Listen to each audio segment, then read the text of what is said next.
Hello everyone, Kevin Tran here with Clutch City Insurance, here to give you a brief tutorial on the different ways to sign up for Medicare when you turn 65. Now, the rule of thumb is you want to sign up 3 months before you turn 65. That way you give the Social Security office enough time to process your application. So there are 3 ways to do it. So you haven't started drawing from your Social Security yet. Number 1, you can physically go to the Social Security office and apply for your A and B that way. Unfortunately, right now, during COVID-19, coronavirus everywhere, you're not able to go physically there, okay? Number 2, another option is to go call the hotline, 1-800-772-1213. You can easily apply for your A and B that way. Number 3, a very common, easy way, go to Medicare.gov, click on the Apply for your Medicare benefits, follow the prompts, you're good to go.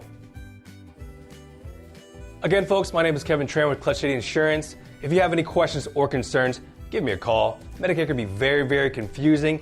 I can help you with all that. My name, my number, my email is all on the screen. Call me. I'd love to help you.